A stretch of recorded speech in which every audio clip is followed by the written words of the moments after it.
Bonjour et bienvenue dans l'entretien sur France 24. Notre invité aujourd'hui est Michaëlle Jean, la secrétaire générale de la francophonie. Merci à vous d'être sur notre plateau. Merci. Alors, cette semaine s'est tenue à Paris pour la première fois, sous l'égide de la francophonie, une conférence internationale sur le terrorisme et la prévention de la radicalisation. Alors, on connaît la francophonie pour ses activités éducationnelles, culturelles. Pourquoi se saisir d'un thème aussi lourd ? Et que peut faire la francophonie concrètement ? En fait, oui, la francophonie, c'est vrai qu'on la connaît comme vous l'avez décrite, mais elle fait beaucoup plus que ça. C'est aussi une organisation politique. C'est aussi une organisation qui a une force de proposition sur les plus grands défis qui se posent à nous, pays de cet espace qui regroupe 80 États et gouvernements. Donc forcément que la question sécuritaire nous interpelle. Dès lors que nous avançons aussi avec une stratégie économique basée sur une plus grande focalisation sur le développement humain et économique durable, donc le soutien à l'entrepreneuriat, la croissance des pays, une vraie stratégie économique pour la francophonie, il va de soi que la sécurité nous importe. Il n'est pas possible d'envisager développement, croissance sans sécurité et stabilité. Ça, c'est une chose. Mais la francophonie, depuis longtemps, porte une réflexion sur la protection des populations en danger, sur cette responsabilité à porter sur le front multilatéral, avec aussi une diplomatie active, mais aussi donc avec d'autres organisations internationales également, comme les Nations Unies, l'Union européenne, l'Union africaine, des organisations régionales. Mais nous nous penchons aussi sur toutes les questions de prévention. Et là, il y a beaucoup à activer. Donc cette conférence, elle nous a permis de rassembler des ministres de la Défense de plusieurs pays de la francophonie, des ministres de l'Intérieur, y compris le ministre Cazeneuve de France. Elle nous a permis de rassembler des responsables aussi des renseignements, des gens ayant une expertise en dispositifs de sécurité, en formation, la société civile également. Et c'est un moment précieux pour nous pour rassembler toutes nos expertises et nos forces. Alors, on sait que la clé de la sécurité, c'est la coopération à l'intérieur des États, entre régions. Et c'est vrai qu'on l'a vu de façon macabre, de Paris à Bruxelles, à Bamako, à Ouagadougou. Ah oui, nous sommes frappés de toutes parts. Voilà. Et donc, qu'est-ce que, dans ces discussions entre gens qui s'occupent de cet espace, est-ce qu'il y a quand même des choses concrètes qu'on peut faire pour améliorer ça? Tout à fait. Premièrement, un grand sentiment d'urgence. L'urgence de mutualiser nos expériences, mettre en commun nos expériences. Parce que c'est des attributs de souveraineté, le renseignement, la sécurité. Oui, mais quand même, aucun pays ne peut s'en sortir seul. Et ce qui frappe, lorsqu'il frappe au Niger, où il frappe en Tunisie, où il frappe en France, ou au Canada, ou en Belgique, et dans beaucoup de pays de l'espace francophone, participe d'une même logique. Donc, il est important de pouvoir agir ensemble dans ce combat qui est à mener, qui se doit d'être une tâche commune. Donc, partager nos expertises, nos savoir-faire, nos ressources, nos dispositifs, nos renseignements également. C'est une façon pour nous tous de mieux anticiper, de mieux voir venir, de mieux réagir, de mieux aussi, je dirais, intervenir de manière efficace.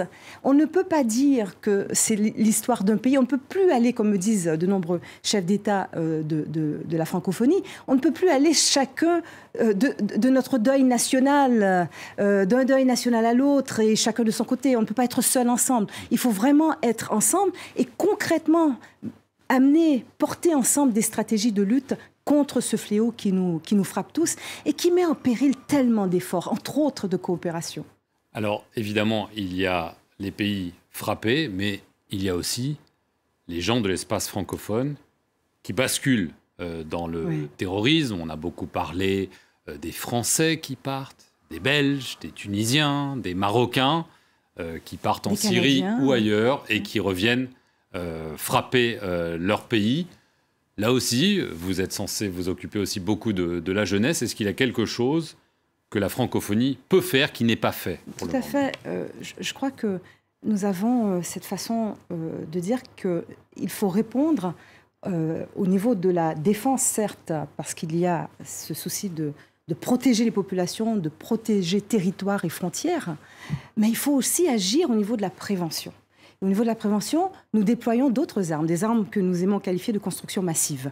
Éducation, sensibilisation, soutenir des initiatives aussi qui viennent de la société civile, du terrain, pour lutter contre l'embrigadement, pour lutter contre la radicalisation. Et d'autre part, il faut se dire qu'on ne peut pas faire sans, par exemple, certaines forces vives, on ne peut pas faire sans la jeunesse. Ce qui nous trouble, je crois, face à ces situations, c'est de voir que ce sont des jeunes qui sont sacrifiés, qui sont utilisés pour tuer, pour vraiment s'engager sur des sentiers où ils vont commettre l'irréparable et en être les premières victimes. Donc, la radicalisation nous interpelle aussi parce qu'on embrigade, on cherche à embrigader partout. Partout, ils trouvent des brèches, ils profitent de ces situations de vulnérabilité, d'exclusion, de marginalisation, de détresse aussi que l'on retrouve chez certains jeunes. Et là, leur apportent dans ce moment, à l'âge où on est en quête de réponse, leur apportent des réponses toutes faites et font croire à ces jeunes qu'ils vont en fait agir au nom d'une cause suprême.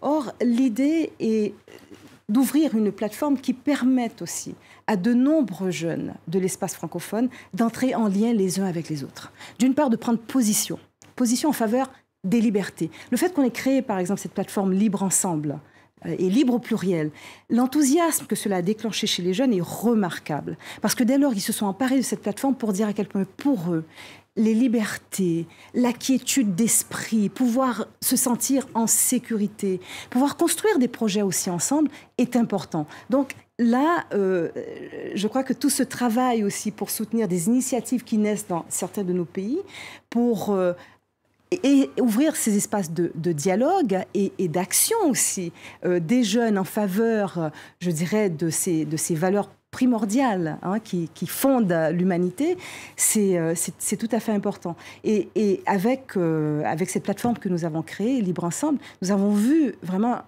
un engouement extraordinaire et puis une force je dirais, de parole et d'engagement des jeunes qui est absolument remarquable. C'est-à-dire parlant dans des mots forts de leur engagement et voulant montrer aussi la force du nombre. Voulant dire, écoutez, face à ce fléau, nous sommes des centaines de millions de jeunes à travers le monde et entre autres dans l'espace francophone qui le pensons autrement. Nous n'aimons pas cet amalgame où l'on pense que les jeunes font beaucoup plus partie du problème que de la solution.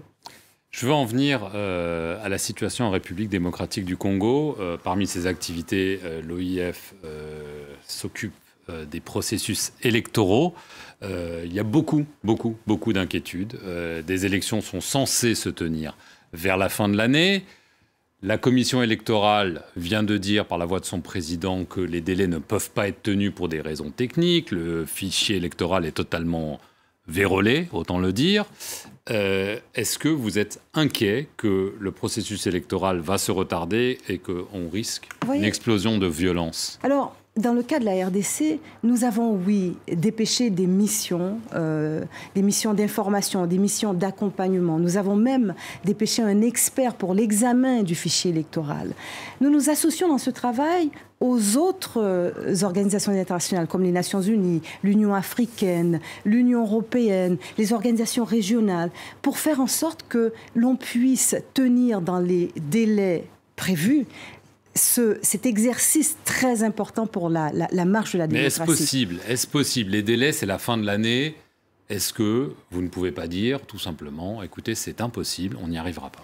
Je pense qu'il est important de continuer à faire ce travail d'examen, d'accompagnement, avant de tirer la conclusion que ce n'est pas possible de tenir les élections dans un délai convenable. Le pays est immense, nous en convenons.